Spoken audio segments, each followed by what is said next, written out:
महाराष्ट्राच्या अर्थव्यवस्थेला अधिक चालना देण्यासाठी आणि समरसता प्रस्थापित करण्यासाठी तंत्रज्ञान एक महत्त्वाचं साधन असून तंत्रज्ञानाच्या आधारे विकसित महाराष्ट्राचं उद्दिष्ट गाठणार असल्याचा विश्वास मुख्यमंत्री देवेंद्र फडणवीस यांनी व्यक्त केला। जागतिक हिंदू आर्थिक मंचाच्या वार्षिक परिषदेचा आरंभ फडणवीस यांच्या उपस्थितीत आज मुंबईत झाला, त्यावेळी ते बोलत होते। भारताच्या विकासाचा प्रवास गतिमानतेने सुरू झाला असून या प्रवासात शाश्वत विचारांसह सांस्कृतिक पुनरुत्थान देखील होतंय असं सांगत आगामी काळात जगाला दिशा देणाऱ्या भारताला ताकद देण्याचं काम महाराष्ट्र करेल असं फडणवीस म्हणाले।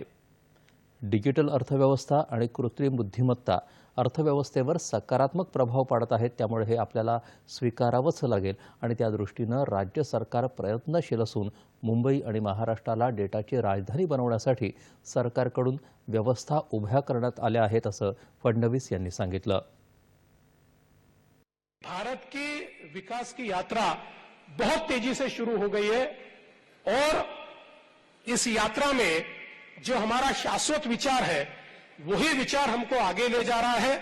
जिस प्रकार से हमारे देश में केवल आर्थिक और सामाजिक नहीं तो सांस्कृतिक पुनरुत्थान भी हमारे प्रधानमंत्री जी के नेतृत्व में हो रहा है, ये सारी चीजें मिलाकर भारत को एक मजबूत देश के रूप में प्रस्थापित कर रही है।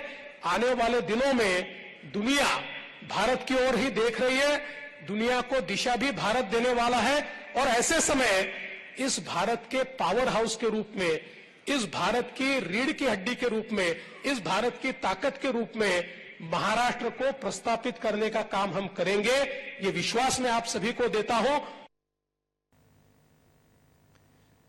देशात ट्रिलियन डॉलर्स अर्थव्यवस्थेचं पहिलं राज्य महाराष्ट्र बनेल असा विश्वास व्यक्त करत वेगवान विकासाचे बदललेले परिमाण लक्षात घेता ट्रिलियन डॉलर्स अर्थव्यवस्थेचं उद्दिष्ट 2028 ते 2030 दरम्यान गाठता येईल असं फडणवीस म्हणाले।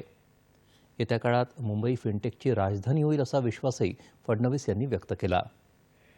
कि देश की सबसे पहली सब नेशनल ट्रिलियन डॉलर इकोनॉमी हम महाराष्ट्र को बनाने जा रहे हैं।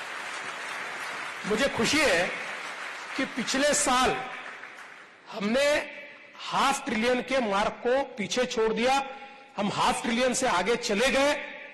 हमारा प्रयास है कि हम लोग बिटवीन 2028 टू 2030 हम लोग महाराष्ट्र को ट्रिलियन डॉलर इकोनॉमी करें। वैसे आज जिस ग्रोथ रेट के साथ हम लोग चल रहे हैं उसके आधार पर 2032 में हम लोग ट्रिलियन डॉलर इकोनॉमी होंगे, लेकिन मैं ऐसा मानता हूं कि बिजनेस यूजुअल का जमाना चला गया। अब एक्सीलरेटेड ग्रोथ की हम बात करते हैं और एक्सीलरेटेड ग्रोथ में we aspire to become a trillion dollar economy by 2028 और बाय 2030।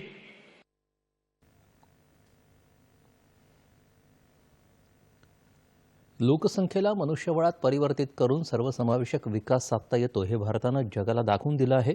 याचा पाया माजी पंतप्रधान दिवंगत अटल बिहारी वाजपेयी यांनी रचला आणि पंतप्रधान नरेंद्र मोदी त्यावर कळस चढवत आहेत।